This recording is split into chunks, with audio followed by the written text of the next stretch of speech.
We are the DFPN. Always question the answers.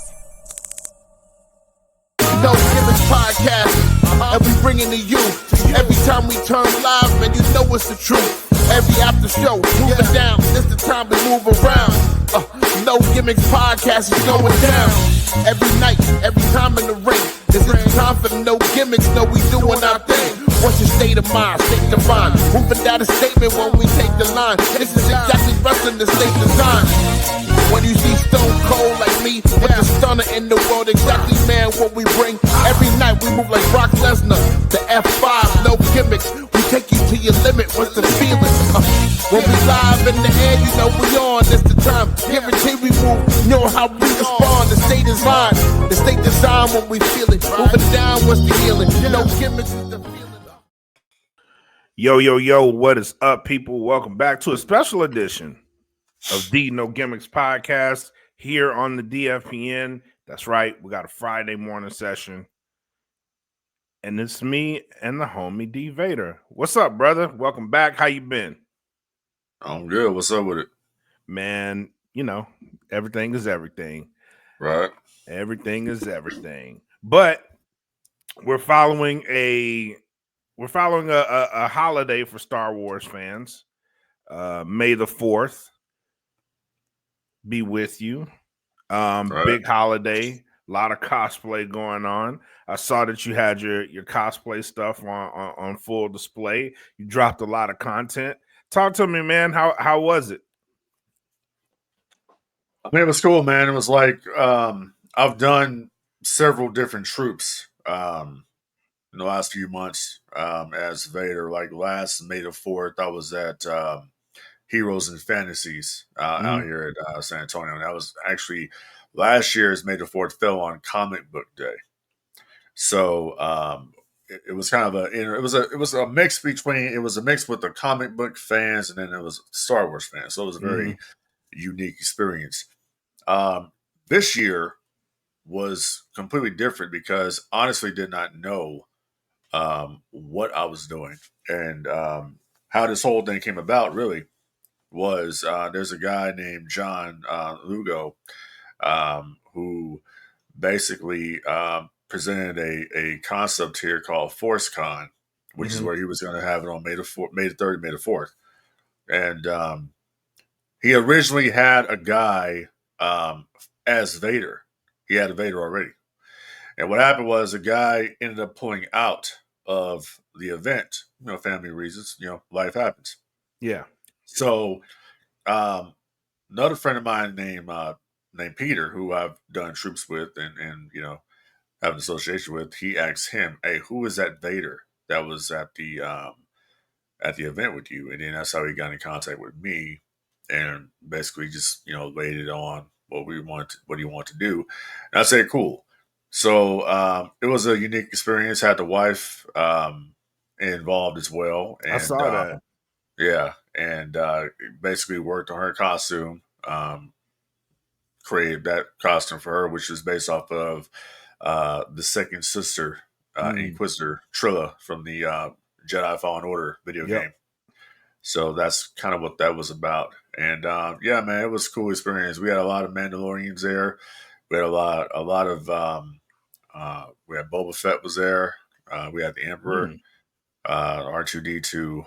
We had Anakin Skywalker was there, I thought that was a unique photo op. We had a Princess Leia there. I actually took a photo with her, a little family photo. And yeah, man. And my favorite was the homegirl Ariel, who dressed up as Ahsoka Tano. And when I saw that, that's a dope pic. Y'all got a dope pic out of that. That was really dope. Yeah, it went further than that though. So we actually, when I found out that she was going to be there as Ahsoka, I hit John up and says, "Dude, we have got to do something with me and Ahsoka. Like, we have to do this. Like, we have to do that scene from Rebels, Twilight of the Apprentice." Yeah. And I said, we have to do his. Bro, I'm already there with you. I was cool. So I hit her up and I said, "Hey, listen, this is what I want to do. And if you're down," she says, "Yeah, I'm down." So she had been practicing her lines, but she couldn't get it down all the way. So on the day of, and we start, sound to record the content. Mhm. I know my lines because I got OBD. So, I know what my lines and Ariel's cool, but she couldn't remember shit. And she even said, if I had to have my effing headphones on me, I could listen to it while we're doing it. Oh, Okay, wow. touche. Yeah. So we ended up not being able to get that content, but we did duel. We had a lightsaber duel, and that's what you saw in the picture was me and her dueling. And she was trying her best, but I took it seriously when we're dueling. That's dope though, man. Like somebody had to do the job. I get it. Yeah, so it wasn't gonna be me.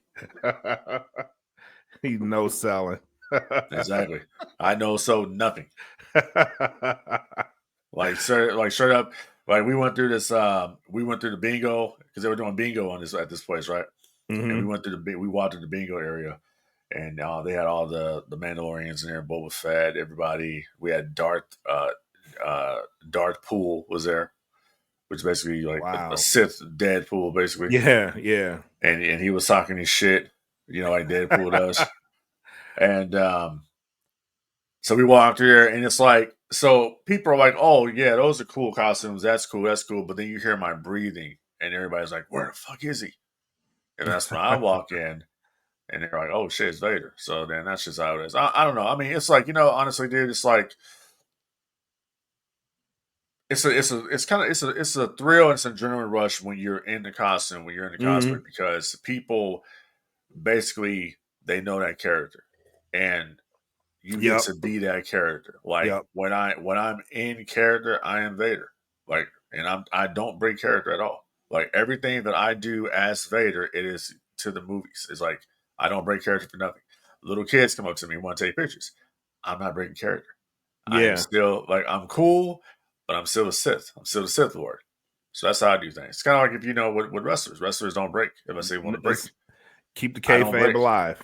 Yeah, and I can get away with kayfabe. I can be having the time of my life, but you won't know it because I'm wearing that damn mask. Right. But you don't know if I'm like laughing or whatever. Well, first, I'm not gonna be laughing because I got my damn sound system hooked up to me, so you would hear me laughing.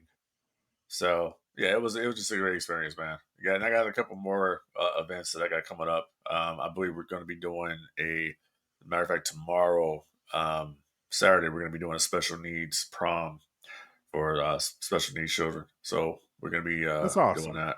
Yeah, that's awesome, man. A lot of stuff I do as Vader is it's for charity. That's what it's about for me. That's why I do. That's why I do it. It's for charity. I mean, it's cool to dress up in cosplay, but it's for a more it's for a good cause. It's for a good cause, exactly. Yeah. So if I can bring happiness and joy to somebody, even if I'm miserable as fuck, that's something for me. Right. Nah, that's dope, man. I love that. And it seemed for me, looking at you do this stuff, it feels like you found your tribe too in the middle of all that. Bro, that's kind of crazy because my tribe actually used to be wrestling. I know. It used to be wrestling, and it's like now it's like it's crazy to say this. I'm more like a casual when it comes to wrestling now. And I never thought I would be that way, but it's just it kind of passed me by.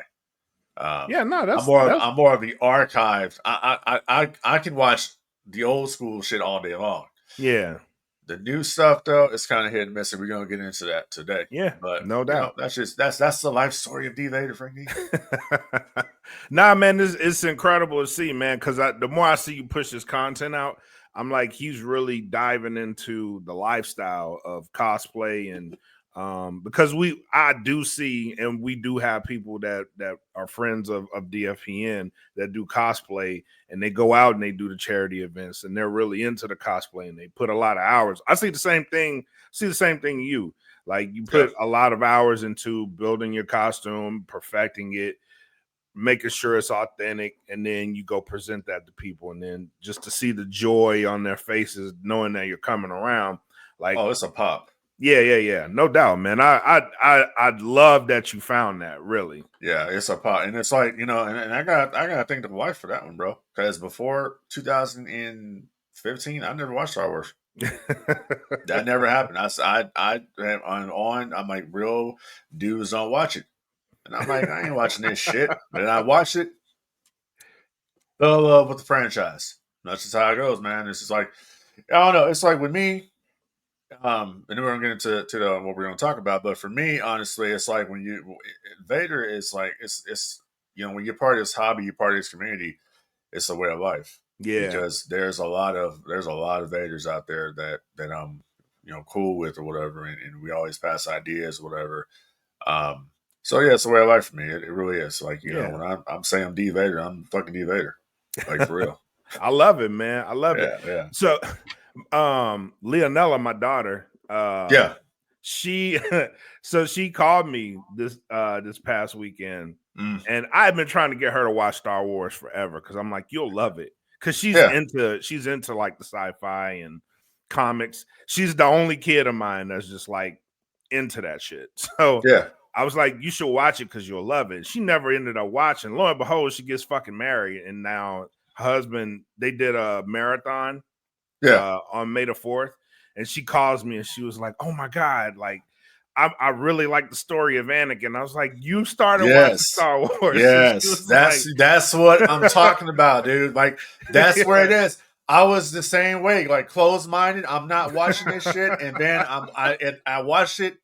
I think it was like a Machete Order at the time, and it's like I really just appreciate what George created. I love the story of Anakin Skywalker. I love the redemption that he had in Return of the Jedi. I love this, just like all the characters, Luke Skywalker, all of it. I'm a fan. There's even certain aspects of the sequels that I like, which is basically Kylo Ren. Andor's popping off right now. Haven't watched it yet. Yep, because I want to binge that shit.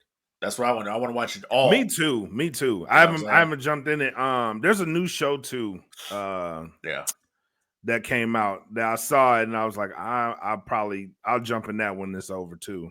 Yeah. So people, the big controversy though recently was in Andor. I guess they had the two girls kissing each other, and I'm like, who gives a fuck, bro? Like, did you guys not watch the first season of Andor? Like, we already have this established relationship. Yeah, so exactly. It doesn't matter. Like, the show's good, bro. I don't give a damn about that, bro. Like, as long as the show progresses on, you know what I'm saying? Yeah. So it is what it is. I don't give a damn about that. As long as it's a good story and it's leading to, because what's basically going on here is this is all leading up to Rogue One. Yep, so you watch season 1 of Andor, then season 2 of Andor, and then you watch Rogue One. Yep, that's how it goes, bro. So I'm with it. I don't give a fuck about all that bullshit, man. Like, you watch the damn show, we watch them. If you don't want to watch it, don't watch it. It's really for all the shit that Disney Star Wars gets. That is the one hit. That's the one that they getting right. So, well, I agree with that real quick. I mean, I agree with that. And there's another one that launched too, Tales of the Underworld. That's the one I'm talking about. Yeah. That's what I haven't watched it yet. Me neither. I saw it and I'm like, I'm gonna dive into that, but I'm gonna let them finish it before I go. Exactly. Into it. Well, they actually did. They actually finished it. Oh, did they? Yeah. Okay. So Tales of the Underworld is just the animation. So it was like episodes of Asajj Ventress and Cad Bane. So that's what it's already completed. You can just go and watch it on Disney Plus. But all right. This Andor shit, man, it's 12 episodes, bro. Like, and they're doing 3 each week. And I think we're about to wrap up next week, I believe. Oh, shit. I'm gonna dive in then. Yeah, that's what I'm doing. Like, I can't. It's like people like, oh yeah, you're like, Andor's not doing good or whatever. Last time I checked on Disney Plus and the Illuminate, it was number 4. So yep. I mean, people are watching the shit, but it's like people like me have not watched it. It's not because I don't. It's not because I don't want to watch it. It's because I want to binge watch it. I want to actually sit back and watch that shit and just like, okay, I want to watch. I don't want to have to wait. I don't have to wait. I hate waiting. Yeah. So that's what it is. Because I'm like that with another show, The Last of Us, and I'm like, damn, I done got to the point where it's now week to week, and I hate waiting. So I'm like, I'm gonna let the shows I really like. I'm gonna just let them sit until they finish, and then I'll watch it. I don't need to be the live reactor, bro. Look back in the day, we used to have the Monday Night War. Mm-hmm. I could not wait for next Monday. You know, couldn't wait for that shit. Yep. If it was on SmackDown, like or Raw or Nitro, like damn, I can't wait for watch Thunder or SmackDown. You know what I mean? Yep. So same shit, different day. Same shit. Yep. Now you don't have to wait. You just let them finish. You can binge that shit. Exactly. Yep. So I get it. But let's get into the show, man. Let's jump into it. I do want to start with let's start with some TV and film. Yeah.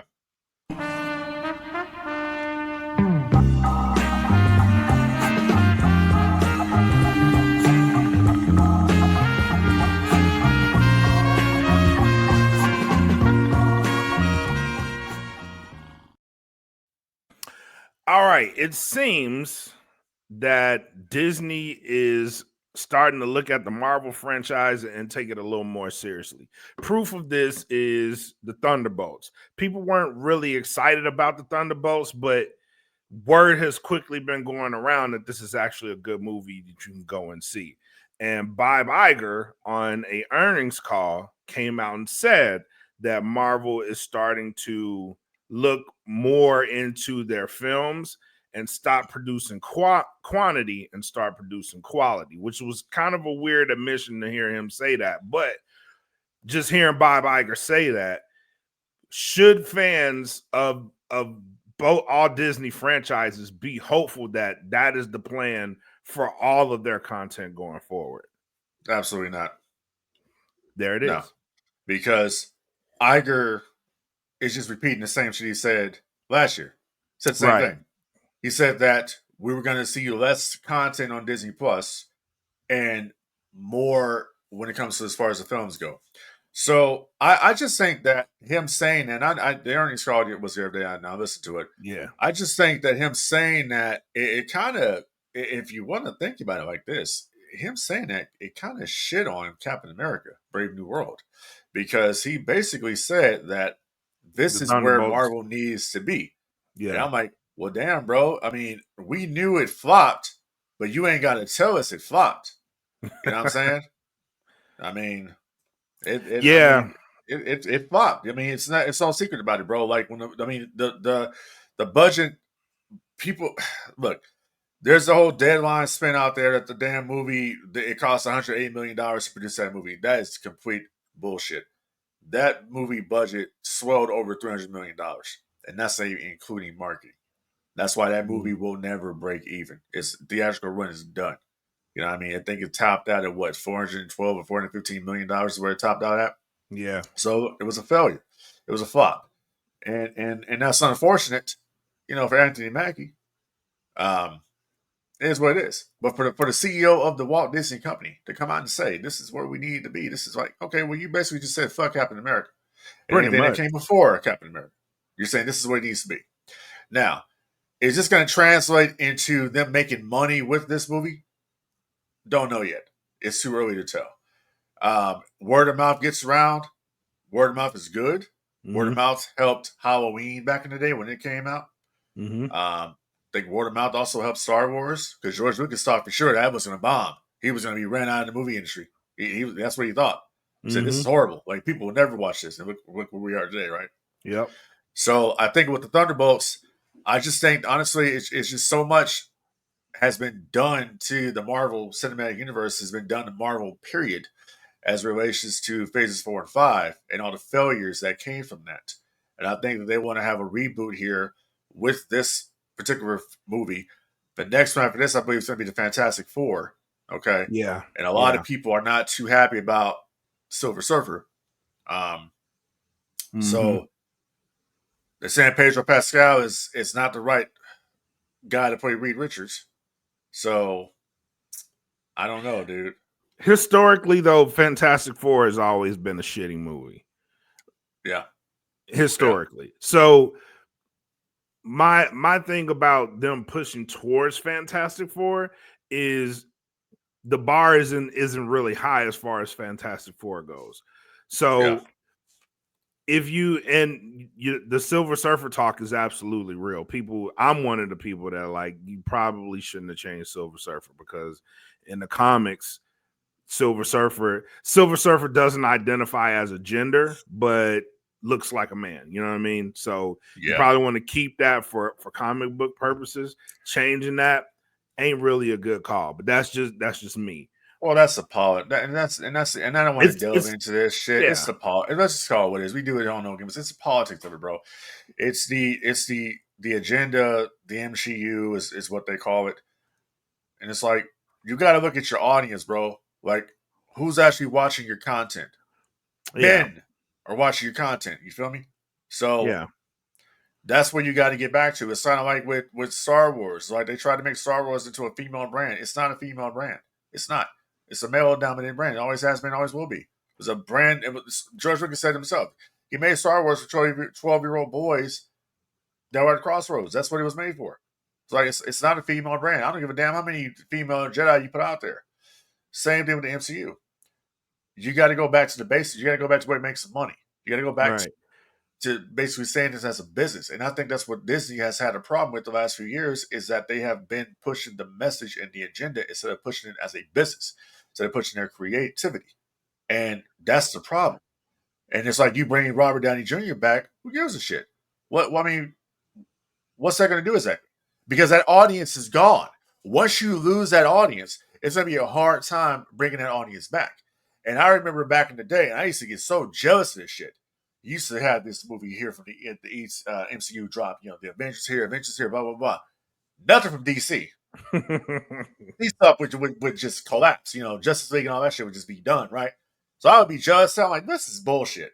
But you gotta look who was in at the time. You had James Gunn working on the other side at Marvel when a lot of stuff's going down with the Guardians of the Galaxy, which nobody thought was going to be a success.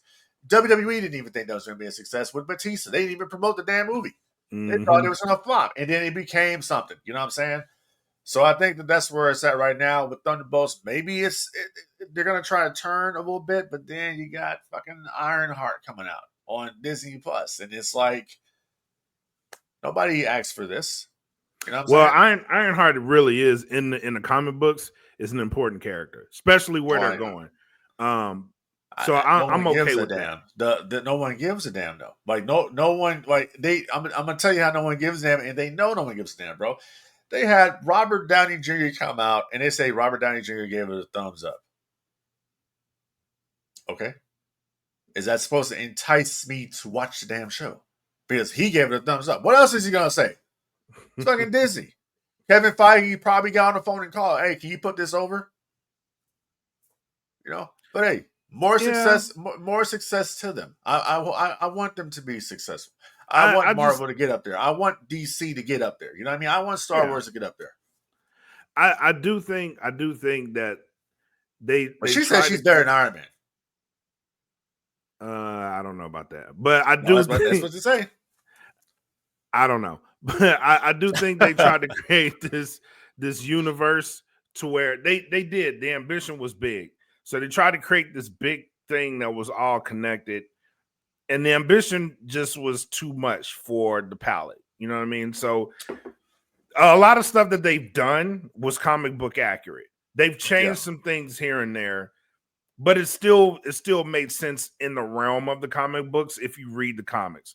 So I do think the ambition got the best of them because you put out a lot of this stuff people didn't ask for, like the direction they were going with the Eternals. People didn't ask for that, but it's comic book wise, it made sense. If you read the comics, it was like, okay, I could see where they're going. This stuff makes sense. The movie didn't do well because people didn't ask for it. People weren't investing in it, like you said. Right. Yeah. But they're at a space now. Scaling back was actually a good thing because Thunderbolts wasn't expected to do good. It just wasn't. So dropping this movie, especially after you seen what Deadpool and Wolverine did, this was kind of like a throwaway movie that they have already made and released. So for them to get to a point to where, okay, this is doing good, scaling back to me, looks like it's been a good thing. But again, like you said, time only tell where they go from there.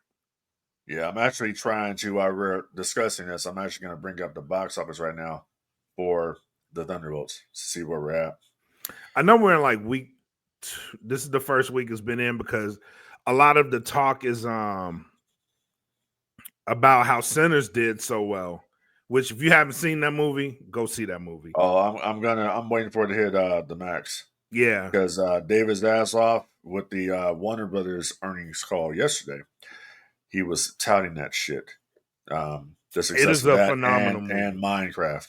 Yeah, it is a phenomenal movie. Which Yeah, it did so well that Thunderbolts hit the movie theaters, and the best way to see that movie is in IMAX. yeah. Thunderbolts hit the movies and took that off. So by demand, they're putting it back in IMAX for I think the 15th through the 21st. That's how well that movie's doing. And for that to be the case, I think Thunderbolts might have took a hit from that, but the fact that it is doing well speaks volumes on that too. It's like a two-ended conversation. Well, Sinners and was a great movie. Yeah. Well, also, got to put out there the success of the re-release of Revenge of the Sith. Yeah, 20th anniversary. Yep. And that A movie lot of people grossed went to see that almost movie. $40 million. Okay, that's very profitable. Yeah, And it shows you that the George Lucas Star Wars fans are still out there. When you present good Star Wars, people will come watch good Star Wars. They will pay money to see good Star Wars. yeah. That's what it comes down to.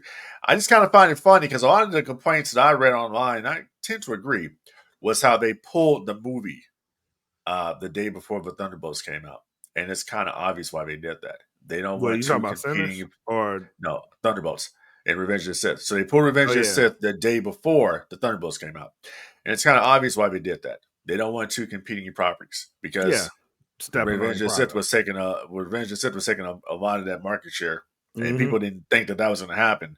Why the fuck wouldn't you think that was going to happen, dude? It's like it was the best of the prequels. Yeah, exactly. I was just about to say that's the best. That's the best movie of the prequels. Yeah, it was the best of the prequels, and successful. So yeah, man. So like I said, when people say Star Wars is dead, let me tell you something.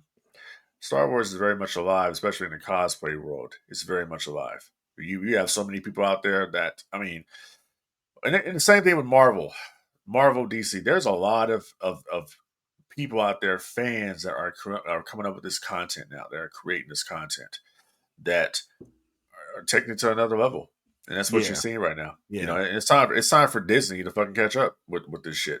Disney owns these massive IPs. Disney is if people keep understanding something.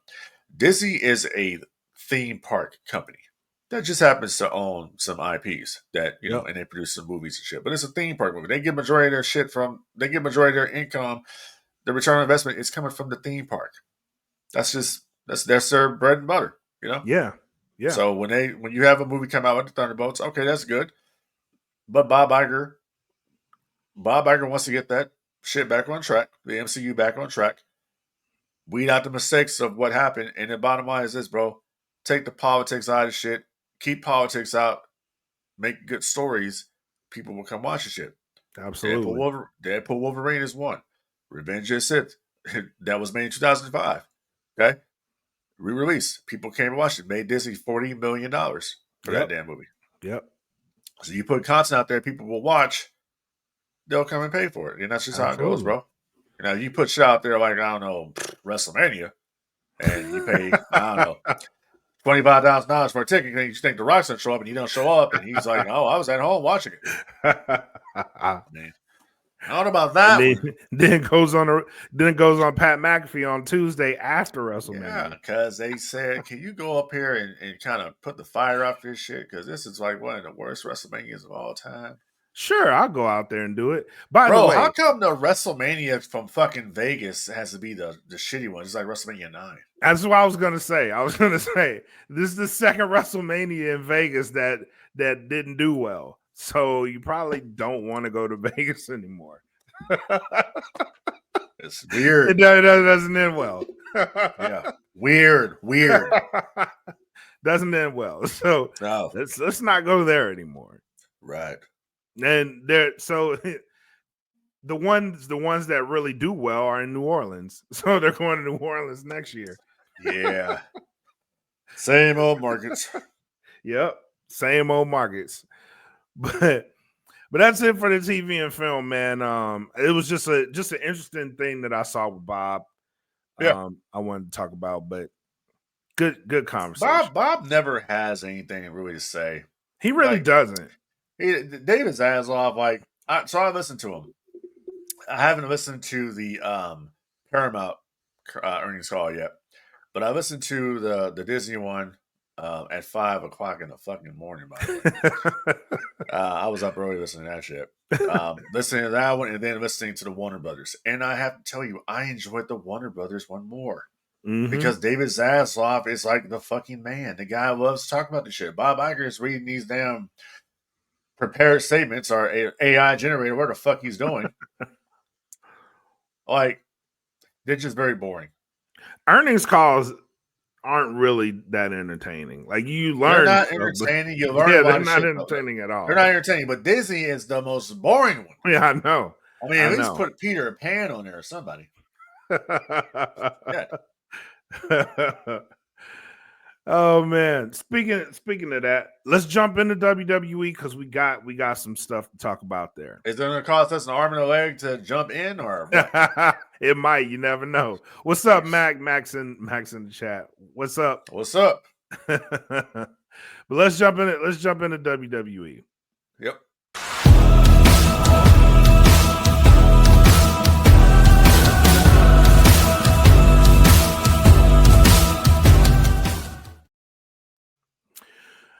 The releases.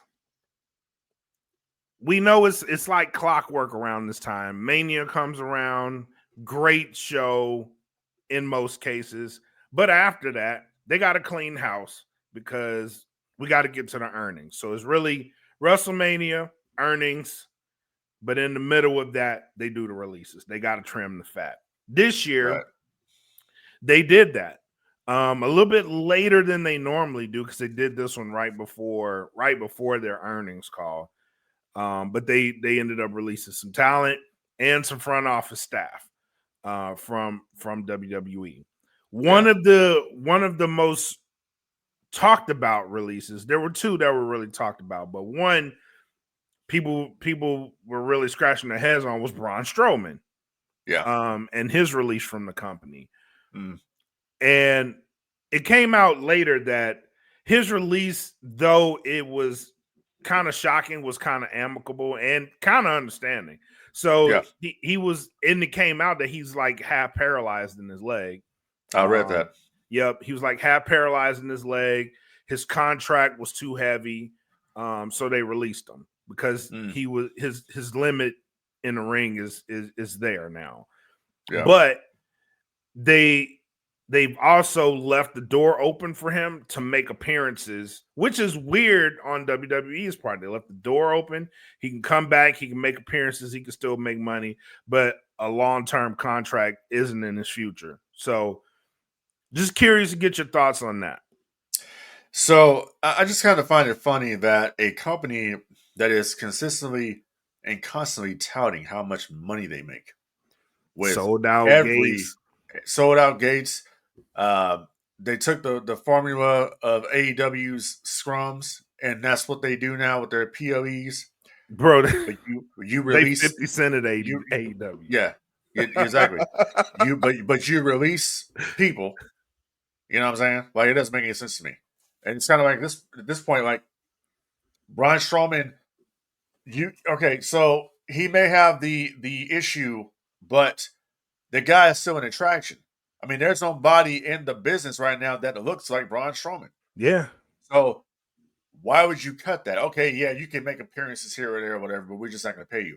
That's such a cop-out bullshit excuse, bro. Like, seriously, because of the amount of money that they're making, how much TKO is making.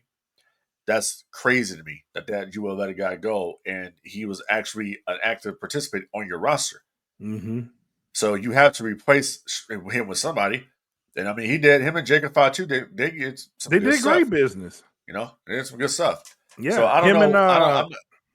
Him and what's his face? The Island dude. They did the last Monster Standing match. That was good. That whole program was good between those two. Yeah, so I'm not Bronson understanding Reed. Bronson. Yeah, I can't wait for him to come back. Yeah. I can't fathom why they think that it's okay to tout this big profit that you guys have made at WrestleMania and every other event that you guys, and it's like it's impossible now to even go to a WWE show without mortgaging your house. Yep. Like the little kids that are coming up, bro, like that generational viewership. You're not going to have that experience anymore unless your parents are damn wealthy and you can afford it. The little kids somewhere, like the little Johnnies, the 10-year-olds that want to go see the WWE, they ain't going to get to see the WWE anymore unless you're watching on TV because it is that damn expensive. I refuse to be a part of this bullshit and spend this exorbitant amount of money to go watch this stale ass product, and that's what I call it because that's what it is. I agree. It's just they're not doing anything personally for me. You know, I don't understand the logic in this. It's not a very good look when you have this amount. You're constantly touting the fact that you're gouging your audience, you're gouging your fans, and then you come back and say, "Oh, we're gonna have to release this person, that person, this person. His contract is too heavy. He's getting paid too much money, right? So we're gonna release him, right? But yeah, we're raking all this money in. We're making all this money off ticket sales, merchandise. $40,000 ticket to SummerSlam, bro. You're not lying. I mean, come on, man. Coming from a company, bro, that back in the day, in 96, getting their ass beat by the WCW, $12 fucking tickets to Raw, $12 tickets to a house show because you were getting stomped. And $50 seats for WrestleMania, bro. And now $40,000 ticket to SummerSlam, bro. And people actually buying this shit. So it's two nights. If you're TKO, why are we gonna stop? If people are gonna continue to buy the shit, why stop? Exactly. Those right there are your true marks. That's your marks. Because there ain't no way in hell I'm spending 40 G's to go see some wrestling. Now, if I got 40 G's and say, hey, we got a Darth Vader touring costume. You damn right, I'm the biggest mark in the world. I'm buying that shit. But that's facts though. That's facts. Hell yeah. It's ridiculous when SummerSlam don't need to be 2 nights, bro. It don't need to be 2 nights. What the fuck are we gonna do for 2 nights? 2 nights of Survivor Series is next. You're gonna do 2 nights and 10 matches in both in the total. You know what I mean? I just got an idea for Survivor Series. Okay, one night, the second night is War Games. The first night it's a traditional Survivor Series tag match. They ain't gonna do that. They ain't gonna do that. I know they won't. Because people are concerned about no War Games this year. I'm like, you have to do War Games. That's Survivor Series now. Yeah, it is. You have to do it. But they're not gonna do that. And I guess they'll do it for 50,000. Yeah, it's like why are we?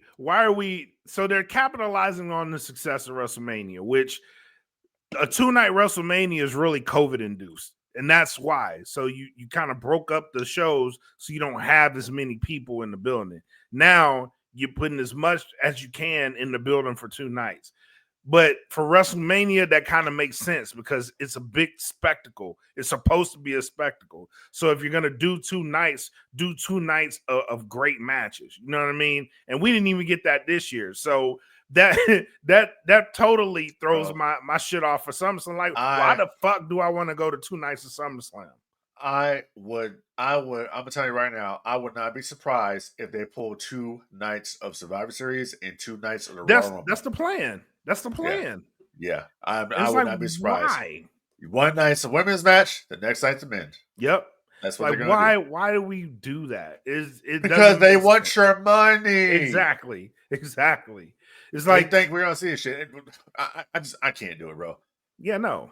It's And ridiculous. it's but you're releasing people. So one of the things, Shotzi Blackheart was on radio yesterday. And Yeah. so she's one of the people, she didn't get released, but they told her they're not renewing her contract. Right. And she was like, yeah, I'd been asking to do certain things. There's a lot of people in this boat too. Like, they've been asking to do certain things with their character, which traditionally that's been the thing. Whatever creative has for you, they have for you. But she was coming back from injury, and she was noticing like they started taking her off TV. But she was one of those people on the rise. Same thing with Cora Jade. Cora Jade got released, but Cora Jade you actually seen a lot of. It's like, Yeah. didn't Nick Khan say we don't bench these people? Like, didn't he say that? He did say that, but here's the thing, man. Once you get that injury bug, Yeah, it's hard to come back they get. from. I mean, look at Dakota Kai. Yep. Another one. Like I was surprised as hell to see Dakota Kai get released. Yep. I think she'll be AEW now. The AEW would be smart to pick her up. Yeah, very much. By the way, that hair change she did, I was like, holy shit. She looks like a totally different person. Dakota Kai actually bad, bro. Like, goddamn. Yeah. No, she is. I was like, oh shit. Yeah. Didn't know that was under there. Keep that. Keep that. And it's kind of funny too, because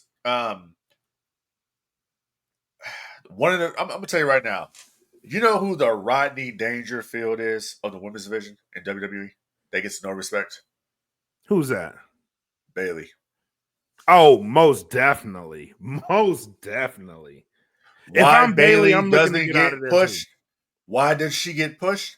I mean, Bayley even said that she doesn't feel that she's on the level of Charlotte and Becky Lynch. That's crazy. That's bullshit, because, girl, you can work better than both of them. You especially work better than Becky Lynch. Yep. I never understood the hype train of Becky Lynch. I've never gotten that, bro. That's crazy. I've never gotten that. Okay, well, she got her damn nose busted by Nia Jax. Whoop-de-doo. That's where it started. That's where that man shit started right there. Yep. And I've never I've never gotten it. And it's like her return for me has kind of fell flat. But honestly, I wasn't a fan to begin with, so I don't really care. I'm seeing that more and more. Like, you're starting to see, like, was I really ever a fan of Becky Lynch's? No, she can't cut a promo. I mean, if you think she can, you're fucking lying to yourself, because she cannot. All right. She just can't cut a promo, bro. She has that strong accent, and you just can't do it, bro. But then you got Bayley, who Bayley's a total package. That's crazy. Yeah. And I would love to see her actually leave. I would love to see when her contract's up, her go to AEW. She said on Chris Van Vliet, like, she's like, I got 1.5 years left on my contract. Like, putting that information out there. Yeah. Like, I don't intend to stay around. She deserves it. She deserves to get a big money deal. That's what I'm talking about. Like, Tony Khan will pay it. Yeah, he would.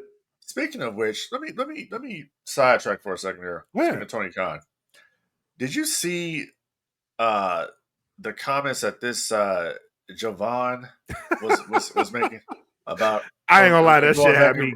That shit had going me back and forth to Ricochet. Okay, it was funny, but my God. I know where you're going. Don't burn that bridge. I know where you're going. Because like thing. You think that you're in with these people, that you can run and talk that ish. Yep. Bro, I said the same thing. You don't do that, because that guy you called a crackhead, that guy can employ you one day. That guy can employ you. And if I'm Tony Khan and I'm looking, because Tony Khan takes it personal, I would too. I wouldn't bring your ass in when they release you. Because eventually they're gonna release you. Yep. It happens. I said the same shit. I was like, bro, hey man, you can't be fumbling the bag trying to entertain the app, bro. Like, don't do that shit. But hey, crash out. And if I'm him, I would probably, but it's a public record now. I would say delete that shit. But I would not do that. Like, that is the stupidest thing I've seen. It's like you played into Ricochet's hand. Yeah. Because he got you on record saying this shit. Mm-hmm. So you go back, it's like he'll show this to Tony Khan, you're blackballed, bro, but you can't come to AEW. Yeah, that's wild. I was like, you don't do that. I was like, bro, you where went else too far. are you? Where else are you gonna work that you can make some money like that? It ain't TNA. Right. New Japan's not popular like it used to be.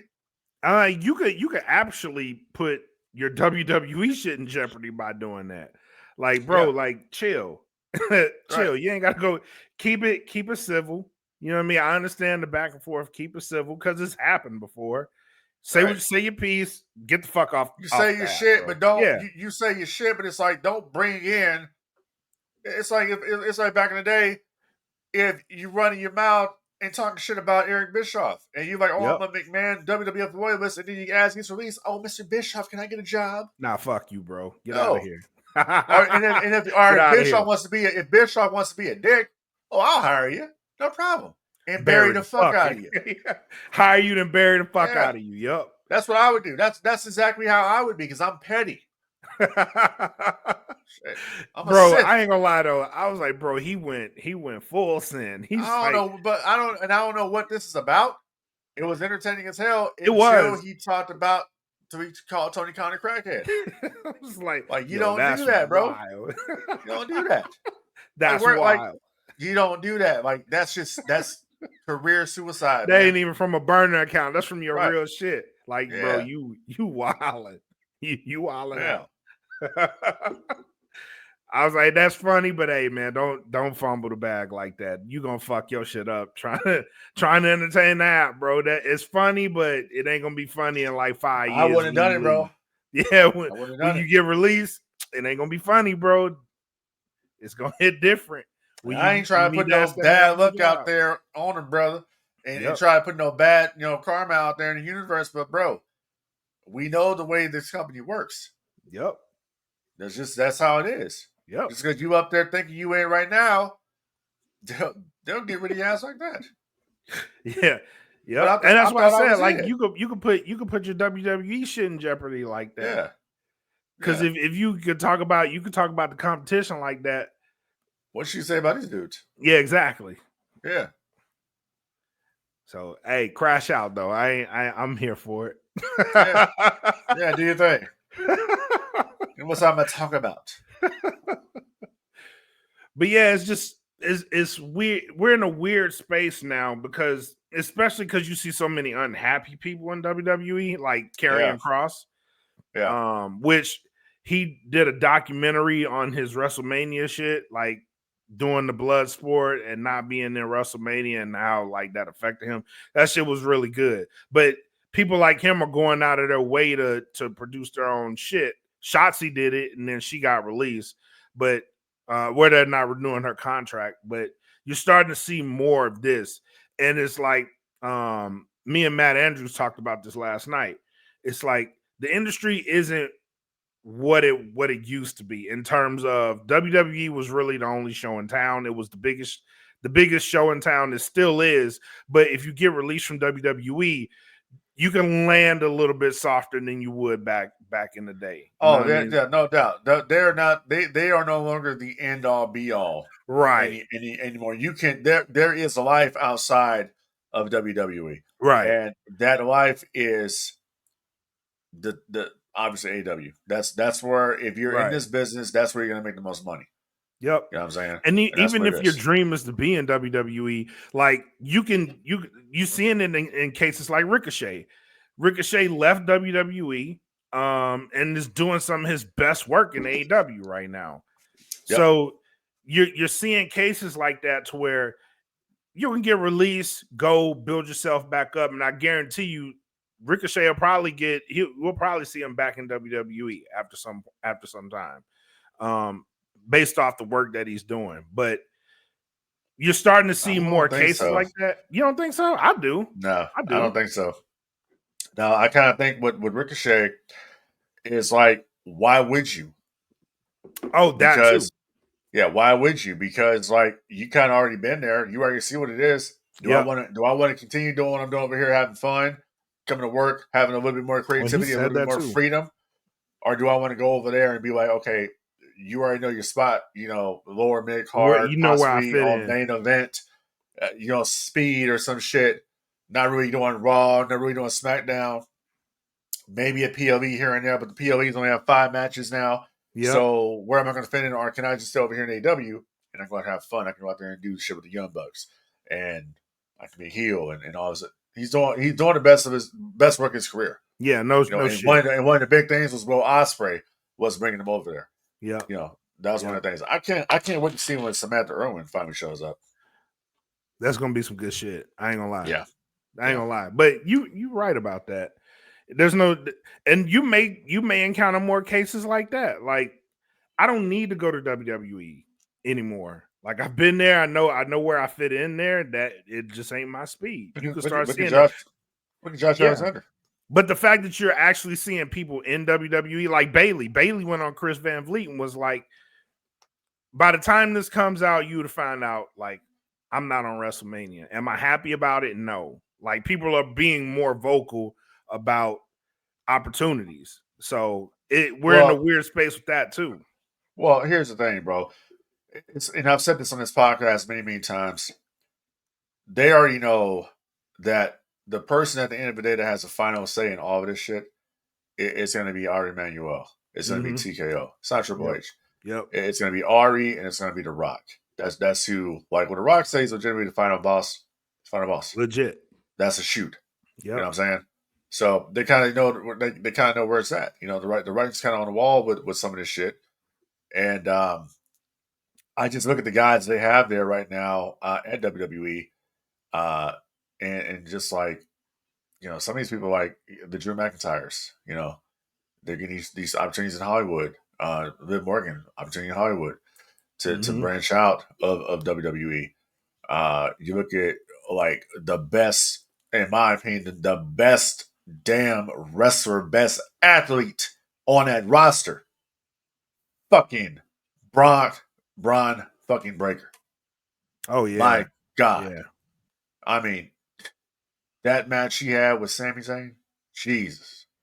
This dude, that guy he's the next big thing. I'm telling you, he's the next one. Like, no, he is. He's the next one. Definitely like, this dude here, for the small amount of time he's been in the business, to be as good as he is, he's going to surpass his father and uncle. Like, that's what's going to happen. Yep. You know what I mean? This dude is a future world champion. That's what this is like. I honestly wish he wasn't a lackey in a stable with Seth Rollins, which to me is kind of for me. fumbling. I think eventually that shit gonna fall apart. Well, it's going to. But here's the problem with the stable. The problem with the stable is that the more shit that Seth Rollins does to be a heel, the more they diminish it. Yeah, he's not. Diminishes. They don't want to hate Seth Rollins anymore. That's the problem. Yeah, and he's not. He's doing the same shit. He's not changed anything about. They don't want to hate Braun either. No, they don't. The only person they hate is Heyman. Yep. Those are the ones. And Heyman, and this is the problem. This is the big problem, bro. And they're gonna have a situation here, kind of like what the problem Rick Rude had back in the day with Bobby the Brain Heenan. He's taking his heat. Paul Heyman is taking all the heat away from Seth Rollins. He's taking all the heat from Braun Breaker. So that's the deal. And I saw it plain as day. I didn't watch our Raw. I just watched that segment with Jey Uso and Paul Heyman, which that made logical sense. They have history. They have history. Right. Okay. And Seth Rollins. Now, one thing that I didn't like about this was all of a sudden now Seth Rollins wants to challenge Jey Uso like they have an issue, but you were just putting Jey Uso over a couple months ago leading into Survivor Series. So that's a continuity situation because you shouldn't have any problem. You already said you didn't have an issue with him. But what you're doing is for the greater good or whatever it is. You know what I mean? So I'm like, okay, so what's going to happen? You're going to bring Bronson Reed back, and he's all of a sudden going to be the third member with Seth Rollins, but he's destroy him. So, I mean, make it make sense. Yeah, no, I'm with you there, man. I'm with you there. A lot of this shit has to make sense. Got Backlash coming up tomorrow. Yeah. So we'll get some answers, hopefully. But yeah. They're in the space now, like, you're making all this money, bro. Give us some quality shit, please. Don't give us these 5-match fucking PLEs. Well, he's comfortable with this 5-match PLE. He's very comfortable with it. Five Get matches. uncomfortable. Extend him Shit. out. Well, that's his saying, bro. Like, he don't book like Vince. No. That's the thing. You have one guy that knows what the hell he was doing that actually promoted WrestleMania like a big super show. And you have this one here that's just like, well, whatever. It's crazy to me. It's crazy to me that Vince was making way more sense when people thought he was out of touch. Because now you see the back end of this shit, and it's like, bro, Vince what the fuck is he doing? And Vince didn't say shit. Vince let you assume whatever you wanted to. Vince was never out of touch. That's the thing. He was never out of touch. Vince was just lazy because he no longer had the competition of WCW anymore, and that's what he got complacent with the shit. It just became even in that sense, it was just like. It was just like, all right, we'll release these guys and let them pick them up. That was a smart fucking move. The smartest thing that Vince did is the thing that no one really gives him credit for. And that's actually getting on a plane and going to see Cody Rhodes. That was the smartest fucking move because it took AEW's biggest asset. Right. And he knew this. Yep. It damaged AEW for him to get on a plane and go see Cody Rhodes. In hindsight, looking at it, that was the biggest thing anybody could have done. Because me, as the owner of the WWE, going to see Cody Rhodes, who I know is with the competition, I know I've assessed this company. I know that's the biggest asset there. He means the most to that company right now. I'm taking him. And I'm going to make him a star over here. And the dominoes fell. It's genius, but no one gives him credit for that shit. No, just like no one gives him credit for the bloodline. That was all under his watch. Yep. But and whatever. You see how the bloodline ended. It wasn't on his. That was dumb. That was dumb. Dude, I mean, listen. People can say whatever the hell they want. I look at the ending of the bloodline just like I do the ending of NWO. Inconclusive. Go look at The Rock's face when he put the Ulafala on Roman. He is pissed, bro. Yeah, well, he obviously he don't like the creative. Yeah, and if he doesn't like the creative, I guess if he don't like the creative, he stays home. Yep. I don't blame him. He says, I didn't know Travis Scott was going to be there. Sure you did. Like the Brady Bunch. Sure, Jan. I ain't going to that shit. Yeah. But yeah, man, crazy shit. But let's wrap this up. Let's get into the final. Well, hold on. All right, you want to keep going? I'm down. I want to ask something here. We got to bring it up because it's funny as hell. Who the hell is Benjamin Shelton?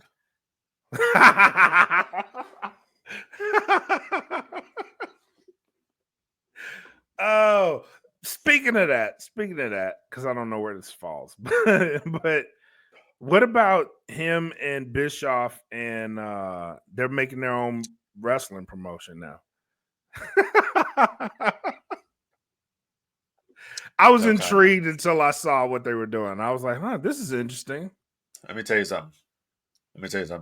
That promo they did was the worst shit I've ever seen in my life.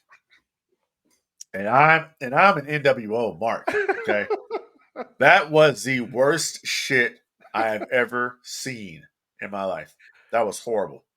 It's like, dude, we're trying to capture the glory of 1996 again. The look, the feel, everything. They tried. I'll give them credit. They tried. And then they're talking about, we got our third man. Should we tell him right now who's going to be, brother? Oh, no, the third guy. Oh, he's coming. Ooh. Bro. And then, so I get what they're doing. They're trying to mimic Bloodsport, but it kind of diminishes. It kind of diminishes that already because Bloodsport in itself is unique.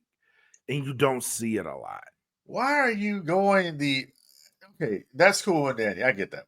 I'm just strictly talking about the presentation. Why are you going the NWO route? I don't know. That I You're don't not know. wearing black and white clothes. I mean, Hogan has the beard. I see that. Yep. But I mean, that's easy with a get a Sharpie and paint that shit on your face. But like, We've got the money. I don't get it. And now we've got our third guy. And I'm like, okay, well, that's cool. But I thought at first when I saw it, I'm like, oh, okay, they must be doing like Hogan's finally gonna do a podcast live. That's what I thought. I was like, Yeah. okay, this could be interesting. Yeah, Hogan's gonna do a podcast live and talk about, yeah, brother. When I went out there, I wrestled the Undertaker, brother. And when he put dropped me me in on that my head, tombstone, he brother. dropped me on my neck, brother. It compressed, I was walking around, brother, and I'm like, oh man, damn, you got me, dude. I'm like, oh man, it's like, we'll hear the more stories, brothers like, he brings Bret Hart into WCW and like, he's got making $9 million. I'm like, what's the rationale, brother, of this equation? And, instead of making, the money I was making, I should be making 40, 50, 60 million dollars, brother, because, I'm Hulk Hogan. Or you hear about, I don't know, brother. I don't know why Macho Man was mad at me. I don't get it. I don't understand, brother. But when I fought Andre the Giant, God rest his soul, brother, 1,500 pounds. Yeah, when I picked him up, brother, I tore every muscle in my back, just ripped, and I'm like, brother. Oh, brother. When Bash the Beach came around, it was my idea to be the third guy. I was watching, and I was like, that I got to be a part of that. You know what I'm saying, brother? Disregard the entire thing of me kicking Bischoff out of my house, brother, when he initially came to me about a heel turn. No, it was my idea to do that. I said, Hall and Nash, brother, I'm going to get on this train with you, and we're gonna make money. And I'm like, when I walked Money out was there, made. brother, I was like, I can't believe that. Oh my God, are they going to ride? Oh my God, are you going to throw a bunch of stuff in the ring? Oh my God, oh my God, oh my God. That's what you would hear. Yep. Just like, brother, when Brock Lesnar came on the UFC, dude, I was the first one to get him, man, when he came on the UFC. And then down in Minnesota, brother, Benjamin Shelton down there, dude, like, I mean, he's a shooter, man. I'm a big fan of his, brother. I'm a big fan of him. Can't even say the man name right. Yeah, I'm a big fan of his. And back in WCW, brother, I was a big fan of that Ray Seavey too. Like him and T Booker. Oh yeah, brother. They told me they were gonna come get me. Right. Made me an instant fan. Yeah, exactly, brother. Like I was like, yeah, I was like, whoa, man. Like, yeah, dude. Oh yeah. Yeah. Yeah, well, watch out. Hard pass. Watch out. This Saturday, brother, I'm going to be at Backlash. Hard pass. Yeah, I'm going to be at Backlash, brother. It's going to be me one more time. I'm going to be the WWE champion, brother. So watch out, John Cena. What you going to do? Hard pass, bro. Hard pass. On another note, speaking of that, controversial people. So I actually had the opportunity to meet Tessa Blanchard. Okay. I'm going to say something. I haven't told the story yet. Yeah. I met Tessa Blanchard in Vegas. Okay. Shout out to Amanda Rivas from Pop Break. She introduced me to her. And I was reserved. I was like, I don't know if I really want to meet. I don't know if I want to meet her. You know what I mean? Right. It's like I've heard the stories. Don't know if I really want to meet Tessa Blanchard. Met her, bro. She could not have been one of the nicest people I've ever met. Yeah. Yeah, Hulk Hogan's nice too. Nah, genuinely. She was nice as shit. I was like, wow. I was blown away. Like, very inviting. We had a great conversation. I told her about some stuff that I had planned on doing. I was actually supposed to interview her, but for Genesis. So when I interviewed the Hardys, I was supposed to interview her too. But the media guy over at TNA kind of screwed shit up. And that was at the time that they announced the WWE partnership too. So I didn't get a chance to interview her. So we had to end up talking about that. And like the common ground, like we talked for a while. And I was like, dude, she's nice as shit. Like so really genuinely nice as shit. So are you trying to say that you kind of now don't think that it was the case, and maybe it was sabotage. I'm just gonna say my experience with her is not what online is given. And that very well could be the case. It very well could be the case of her having haters that wanted to stop her momentum because they stopped her momentum dead in its tracks. Dead ass. See, yep. There was no second chance for her for a while. Yeah. This fucker here, Hogan, has had chance after chance after chance. His fucking beer is on the logo of the mat. Yep. Or his beer logo was on the mat for Raw. I'm gonna compare that with Tessa. Tessa actually leans into the shit. Like, she accepts it. Like, whatever the crowd is gonna chant, they're gonna chant, right? Compare that to Hogan. It's like two different worlds. Hogan is delusional as fuck, bro. Hogan actually believes that he gets the reaction he gets, and this is where I'm like, dude, I don't know, you need to go see a psychologist, like, but he's actually out there saying that he believes that the hatred that he gets is because he was a heel in WCW. That's what it's about. Bro, that ain't what it's about, dude. No, it's about your bullshit, and as Shelton Benjamin said it, you lost me forever with your don't get caught. Yep. Quote unquote apology speech. Remember I mentioned that on this podcast? I talked about that shit? Okay. Glad Shelton Benjamin brought it up. That's what it comes down to, bro. You have never taken responsibility for your actions, and until you do, you're tarnished. Yep. And he's like, you keep living in this delusional world. It's to the point where, listen, I'm cool with watching Hogan, archived Hogan footage from back in the day, WCW and all that shit. I don't want to see Hogan. I don't. I'm the same way. I'm the same way. That's how I'm at this point. I don't want to see Hogan because you're a fucking liar, bro. And like you were supposed to be the biggest baby face of all time, and you're a habitual liar. Publicly dodging accountability is exactly not a good look, bro. Like, come on, bro.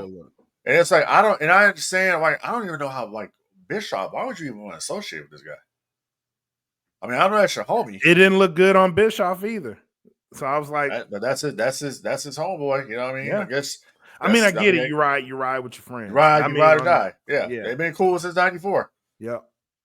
You ride or die. So on that note, can't be too mad. I wasn't too mad at Bischoff popping up because I'm like, I like Eric. I like Eric. They've done business. You know what I mean? So that I like Bischoff. I ain't got a problem with Eric. I like Eric. Yep. But I was just thinking about that when you brought that up. I was like, I haven't told this story about Tessa Blanchard. Like, meeting her changed my perspective on Tessa Blanchard. Yeah. And it was because, like, we had such a good conversation. I was just like, it felt like I've actually felt guilty in the moment. I was like, damn, bro, like, I came into this shit with like a preconceived notion of who she is. Right. And like meeting her just changed my whole perspective. I was like, God damn, like maybe if she was that person, that's not who she is now. So I felt like I had to put that shit out there. But well, good. I'm glad you were able to put it here. Yeah. So interesting shit. Very interesting shit. But you ready to wrap this shit up, man? Hell yeah. All right, let's get to the final shots and thoughts. Yeah.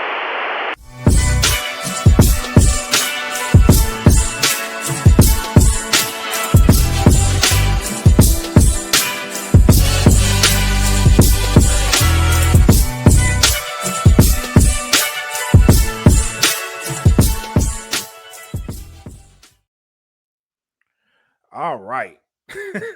You bringing out the winged eagle? What the fuck? That's right, brother. That's right. Come on, man. All right. I see you. I see you. I see you. All right. Good shit. Brother. I want to go ahead and plug the match, man. This coming Saturday night, dude. All right. Over at the old parking lot. You're going to see me defend this. I can't even do it. Oh shit. That's funny.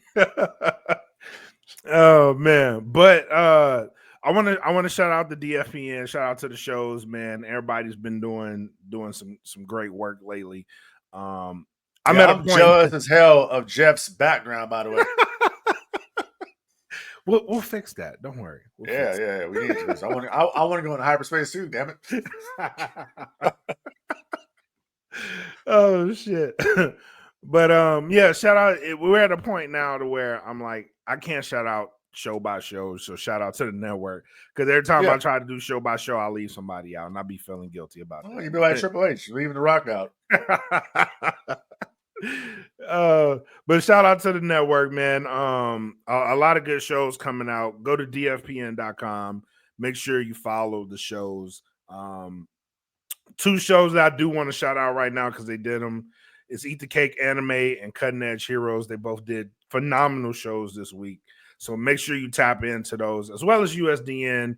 We're at a point now, bro, like some shit came in the DFPN email. Like people are actually reaching out for interviews now. So that's awesome. Like people are asking DFPN to interview them. And that speaks to the work that people are doing. So that's phenomenal.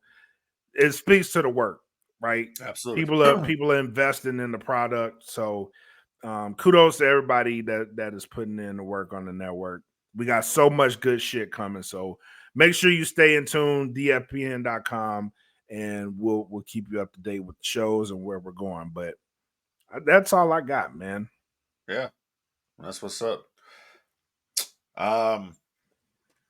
Nothing really else. Nothing else really going on. Like I said, going to be possibly doing the little special needs prom this weekend.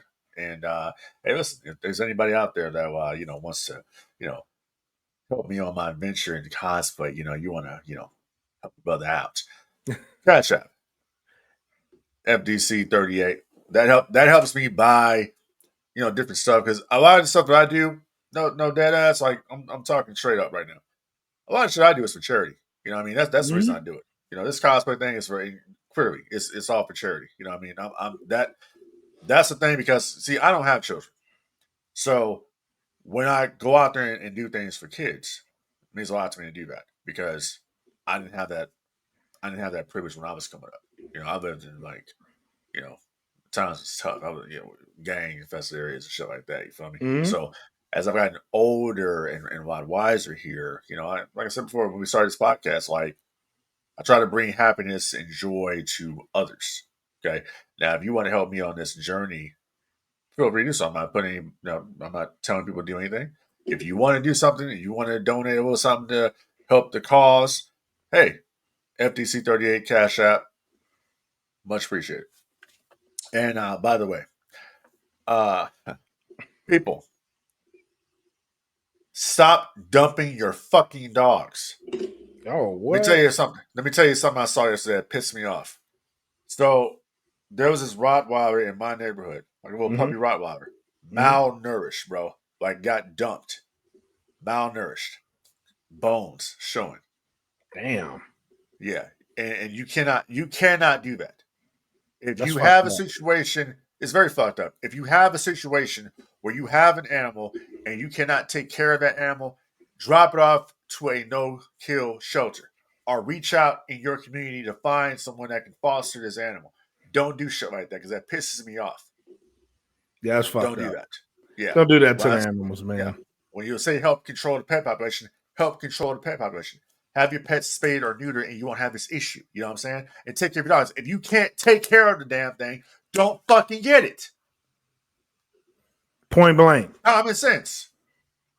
Point blank. Now, as I step off my soapbox. Oh, by the way, yeah, Randy Orton ain't winning that match. Oh no, hell no, he ain't. That's our prediction. Yeah. That's the only match I care about on the show. He ain't winning. Nope, he ain't. And I hope he does run it back with CM Punk, John Cena. I hope he does. I hope he does too. Yeah, I hope he does. Money in the Bank would be perfect. But they've been having John primarily on SmackDown too. So yeah, well, I mean, Punk's listen, on Raw. WWE. We can do anything they we want. can blur the lines. Yeah, when you're paying $6,000 to sit front row for a SmackDown taping. Yeah. Agreed. Yeah. I'm telling you, sometimes I wonder, is the Emperor running this shit? He is. Yeah. Ari You know Emanuel. what? I wonder does TKO actually take Imperial credits? Check. Gotta look into that. I wonder if they take Imperial credits. Should check. Yeah, I'm going to. I'm going to call him and say, all right, Steve Vader, you're taking Imperial credits. Who the fuck's on my phone? Rubies are nothing, my guy. Right. Rubies are nothing. Well, that's all I got, bro. That's all I got. So, like I said before, help control the population having pets spayed or neutered. All right. And, don't forget to like what you like and don't be a dick about it. Ooh, yeah. That's how we do it. Dig it. Yeah, dig it. Yeah. You know, excitement. Drink a monster. Ooh, yeah. Oh, that's too much. Sugar free, bro. all right. Yeah. Oh man, but if that's all you got, that's all I got, man. Damn, bro. I feel like fucking D.O. Brown for a minute. He can't even do that shit no more. Fuck, man. Like, shit. You fucking bobbing with me. Like, he can't even do it no more. But no, that's it. Hey, that's all I got, bro. Long live the Empire. Y'all stay up out there. Be safe, you know what I'm saying? And yeah. Join us on the next edition of the No Gimmicks podcast right here on the DFPN. Peace. Y'all be easy. And I know it's all business, all business, all business. We give them no gimmick. Yeah. And I know it's all business, all business, all business. We give them no gimmick. Yeah. And I know it's all business, all business, all business. We give them no gimmicks.